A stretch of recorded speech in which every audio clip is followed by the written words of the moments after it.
Welcome to the VEROSCOPE analysis of the Patsy Ramsey 911 call, which happened on December the 26th, Boxing Day, 1996. If you're new to the case, the young girl JonBenét Ramsey was found murdered in the house, and Patsy Ramsey called 911 in the morning because they had discovered a kidnap ransom note. So let's listen to the 911 call and then we will carry on with the analysis.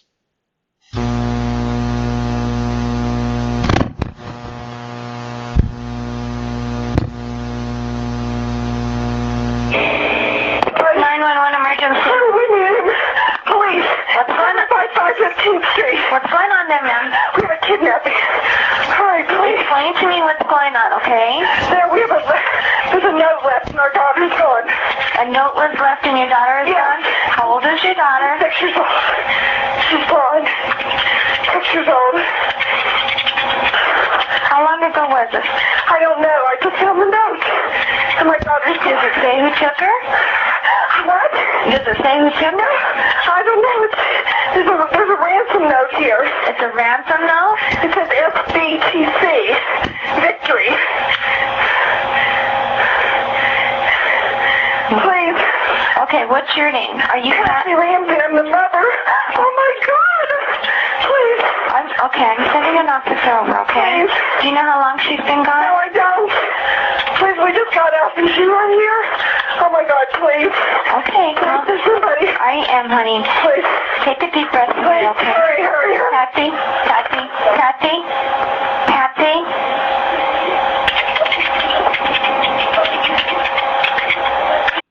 Okay, so quite traumatic.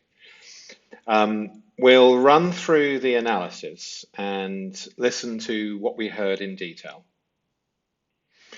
We notice that she uses the word we, so she shares responsibility, and we notice that she uses the word please 7 times, and there are very few questions that she asks about the victim. And you might have noticed from the call that she says, I'm the mother, which is unusual linguistics. So as an assessment, before we go into detail, Patsy demonstrates guilty knowledge, in my opinion, through the use of taking ownership of the crime. She says, we have a kidnapping, which is unusual linguistics here. To take ownership of the crime straight away is unusual. And we also have a priority reversal, which we'll go into detail on. What people say first in a statement, we take note of. And Patsy's importance was to talk about the note first before JonBenét, the child. The 7 instances of please. In statement analysis, when they first did the research, they looked at over 10,000 criminal statements and hundreds of emergency calls, if not thousands. And the ingratiation and the use of the word please is very common in deceptive calls. And we notice that she says please 7 times. But also importantly, at the end of the please, it hangs without any sentence end. Just the please hangs in the air. And that's also common in deceptive emergency calls. I'm the mother, which is distancing language. And we have complete absence of the expected questions about the victim. And we also have an alibi insertion where she says, we just got up.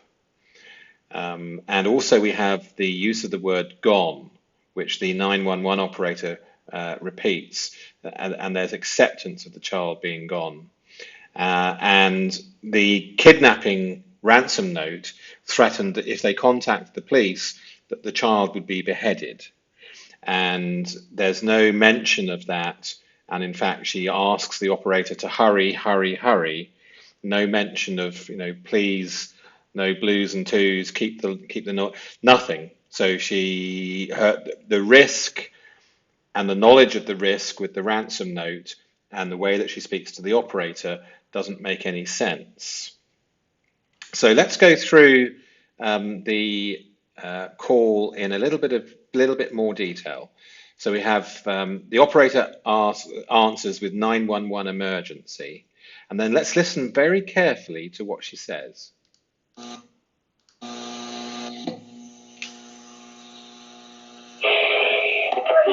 emergency. Police. Did you notice that? She says, hurry, we need an police. So she self-corrects at this stage.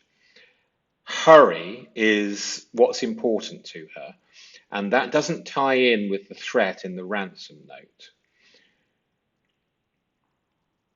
She's risking her child, if the ransom note is to be believed, by asking the police to hurry without any kind of warning about we need to keep this secret because of the threat within the note. So hurry, we need an, and I believe there's the beginning of the word a, and she breathes in sharply and then changes it to police. I wonder if she's potentially at the unconscious level under extreme stress and cognitive load going to make a mistake and ask for an ambulance, perhaps. So she starts with the hurry and she self-censors. I'm at 515th Street. What's going on there, ma'am? We have a kidnapping. Hurry, please. Explain it to me. Okay, so here we have the taking possession of the crime. We have a kidnapping. Not my daughter's been taken, or we have a note where they're threatening to behead my daughter if we contact the police. So please, we need somehow to contact the police without you alerting the kidnappers. Don't send a car around with the lights on. Nothing like that.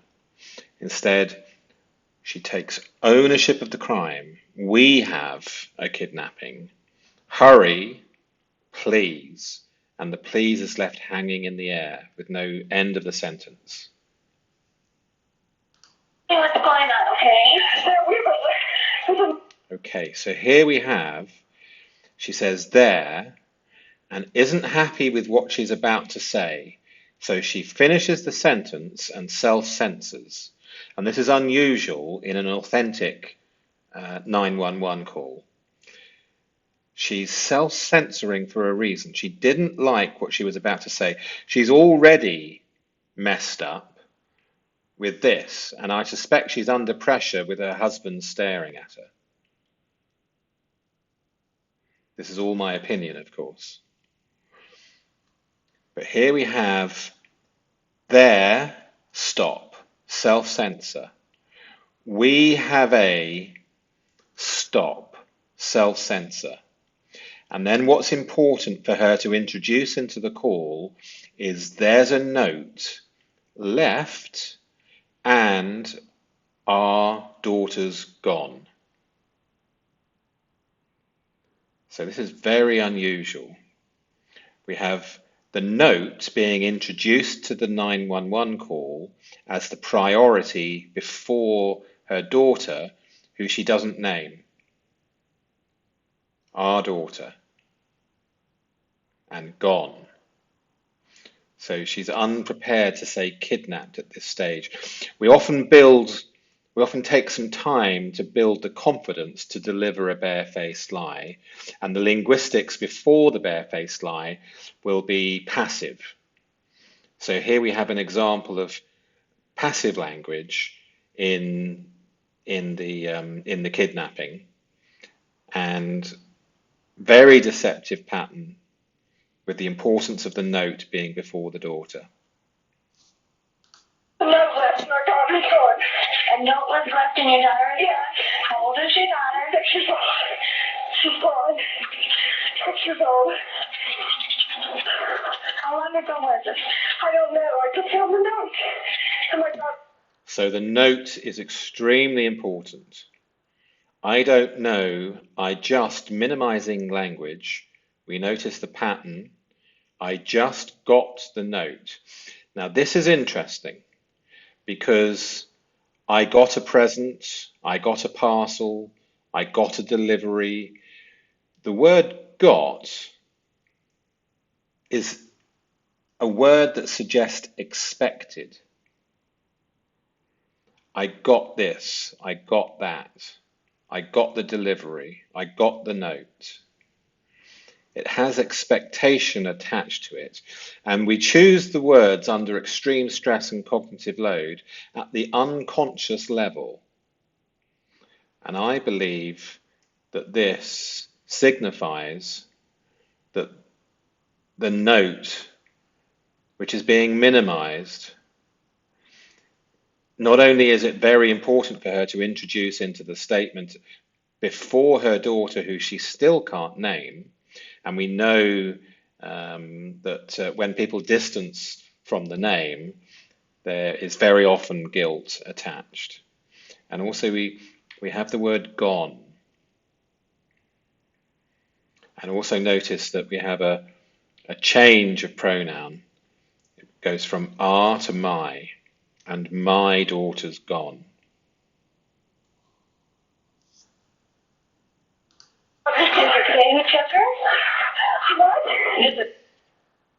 In the same pattern that Michael Peterson of the staircase, when the operator asks a question that they weren't expecting, they will often buy cognitive time. She heard what she asked, but she questions the question.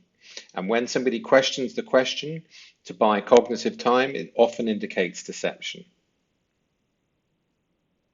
So the operator repeats the question. The same as him? I don't know. There's a ransom note here. Okay, so again, we have the importance to talk about the ransom note. Does it say who took her? Yes, the ransom note does say who took her. But from the what to the no, let me get back to what's important. There's a ransom note here. Here, it's a ransom note. It says FBTC. Victory. Okay, so here she answers the question. It says, but there's there's not enough confusion in the tonality and pitch and volume, and there's a slight victory exclamation mark. It says, now this is important. I wonder what it means. If anybody knows what it means in the comments, that would be very interesting. And then here we have another please with no end of the sentence, and it just hangs in the air. If you listen to Peterson's call, he has a very similar pattern when he's asked how many stairs did your wife fall down, and he wasn't expecting the question. He says, what? And he will constantly be saying this please pattern. And it's very, very, very common in inauthentic emergency calls.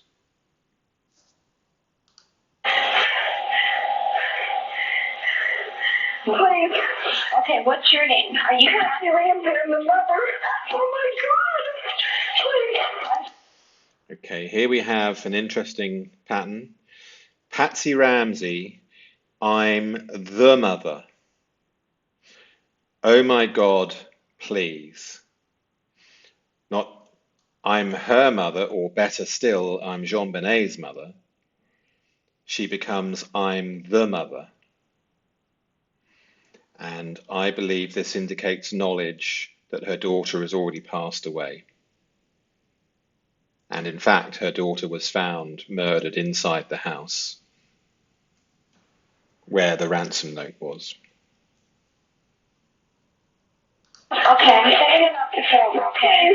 Do you know how long she's been gone? No, I don't. Please, we just got out. Is she on here? Oh my God, please. Okay. Okay, so we have the same sensitivity, the same pattern. It's very often because they're not entirely sure what to say. And this makes sense to them without realizing that in inauthentic calls, this is what we hear time and time and time again. So she says, no, I don't. Do you know how long she's been gone? No, I don't. Please. We just got up. So she's building in alibi. And where we see alibi built into the statement is very often because of involvement and guilty knowledge. And she's not here. And she's not here. Oh my God, please. I am, honey. Take a deep breath. Please send somebody. No fear about the threat in the ransom letter of the beheading if you contact the police. In fact, the very first thing she does after saying that she's got the note is call the police.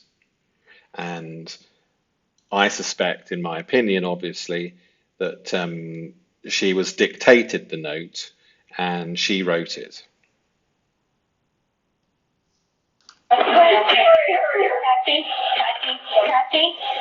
Kathy.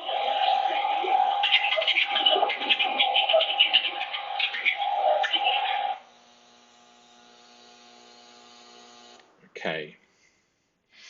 So let's break this down and analyze this at a deeper level. We have the opening. Hurry, we need an aha, please. Starts with hurry before stating the emergency, which is unusual linguistics and inverted. We need gives shared responsibility. Anna, and then she self-corrects, she self-censors, and we've got a massive self-censoring breakdown.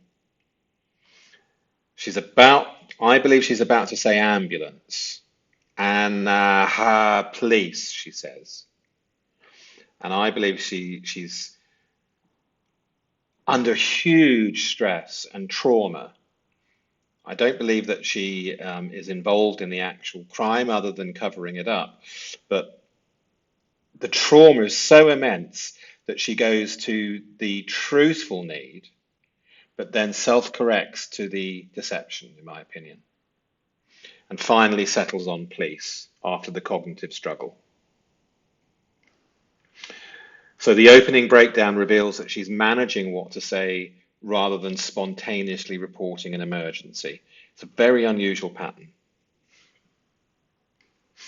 There's a FBI list of the different markers, both positive and negative, which are common in authentic calls and common in inauthentic calls. So we don't have the request for help for the victim. She leaves that please hanging in the air. We have not only an alibi builder, but we also have unnecessary information. So we have a double marker. It's help me, Jesus. So it's focus on helping her, not her daughter. We have acceptance that she's gone. And we have that please, please, please, please, please, please, please, 7 times. And we have that self-censorship.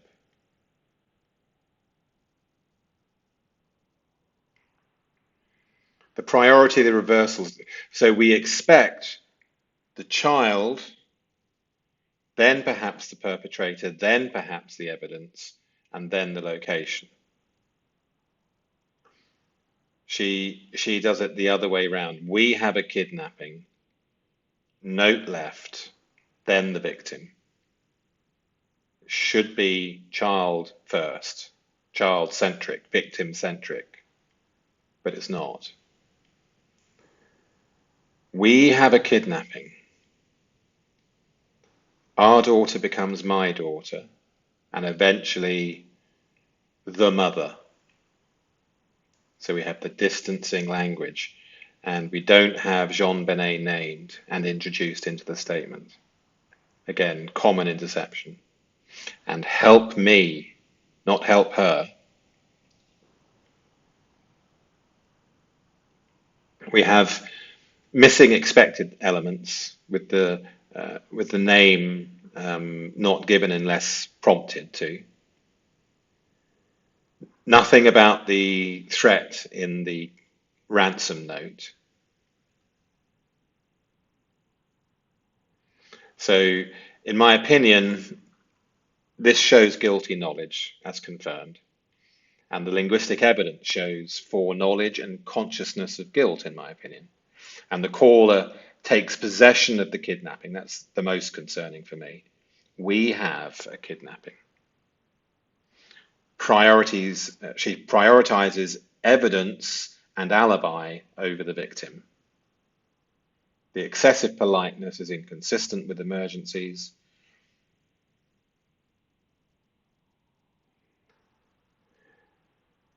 The mathematical probability is with the amount of incorrect markers or deceptive markers is well. Let's go through them. We have 8 linguistic impossibilities. We have a kidnapping. The note becomes the priority. Of course it is, because she's written it out. I keep saying in my opinion. Let's just assume everything is my opinion. The note is her priority. Excessive politeness. I'm the mother. Very little curiosity. Very little explanation as to the risk that if the police turn up with their lights on, if the kidnapping ruse is true, it's putting her child at risk. This just wouldn't happen. Under the stress of the situation, they haven't thought this through, that no parents would risk immediately, with the threat of beheading, making that 911 call without at least explaining the risk and asking, please don't turn up in the cars and the lights on. So they haven't thought it through. The alibi insertion, very common in deceptive 911 calls. The acceptance that she's gone, she knows what's happened to her child already, and that helped me. So let's go through some of the FBI call markers. Immediate crisis statement is what we would expect. We would expect my daughter, even named, as being taken, and victim-focused urgency. But instead we get a greeting and a level of politeness and a level of pleases that is out of the ordinary, 7 of them in fact. We have the address given because she thinks that's what her job is to do before the actual emergency, and no explanation of the emergency really.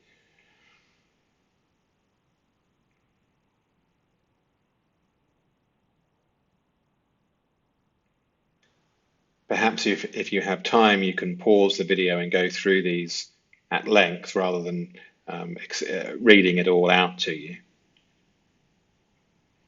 In a real call, the level of rudeness and demand is very high, unexpectedly so. But it is. If you listen to enough of them, they don't have this polite and please and being patient and saying thank you. Perhaps if the call isn't a true panic or a real authentic call and is just reporting something, then yes, maybe we would expect some of this. But in a true panicked, traumatic 911 call, we don't get this. Little questioning, little victim concern. It's actually unusual in so much that she breaks pretty much every FBI rule that there is. Again, you can pause the video and go through this in more detail if you wish. There is a call which I want to play, and it's quite concerning. and it's quite difficult to hear unless you have headphones. But I think we should play it because it's difficult to hear, but take a listen. Patsy, Patsy, Patsy, Patsy.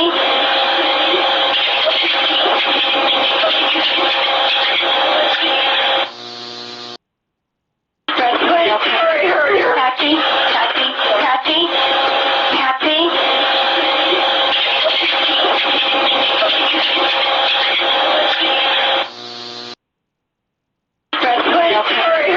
Patsy, Patsy, Patsy. Patsy, Patsy, Patsy, Patsy, Patsy, Patsy, Patsy, Patsy, Patsy, Patsy, Patsy, Patsy, Patsy, Patsy, Patsy, Patsy.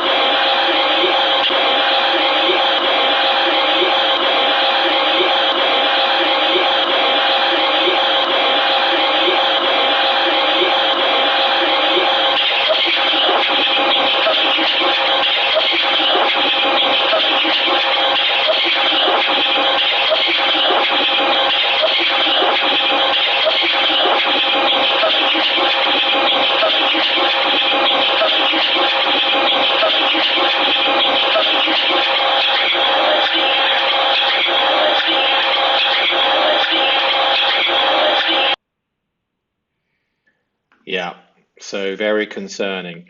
It's difficult to hear, as I say, but it appears that there's background voices when she thought the 911 call was over, which she ended unusually quickly, and then possibly we hear voices in the background, voices asking if they're going to be arrested, Patsy saying, "Sweetie, sweetie, what did you do to me?" It's quite concerning. So that brings us towards the end of the statement. And again, if you have time, you can pause this and read the entire report. That word "got" was very interesting to me. I don't know, I just got the note.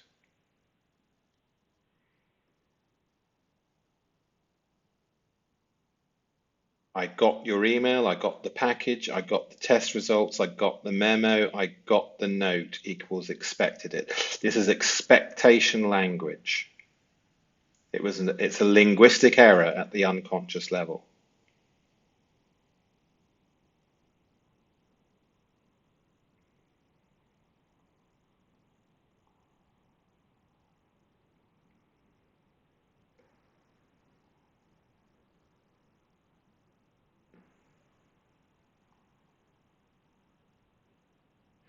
This was in the actual ransom note. So the fact that she doesn't pass on much information about the actual ransom note is unusual, but in particular the threat. No passing on of the threat. That's the biggest error, in my opinion. Don't forget that the household would have been in trauma, panic, writing out this note, preparing for the call, incorrectly asking for an ambulance at the beginning, but just in time self-censoring herself and changing it to police. The cognitive load and stress is enormous, so no wonder the mistakes are being made, in my opinion. And then we have, at the end, when we listen with headphones and improved audio, this is possible. Not absolutely sure, because the audio is such a quality that we can't say categorically that it's a boy's voice, but we can pick out the words. I'm sorry, sweetie. What have you done to me? What did you do? They're going to arrest me. I would suggest that you put on your headphones and see what you can pick up and put in the comments if you can hear this. That they stated that their son was asleep. Again, this is all opinion,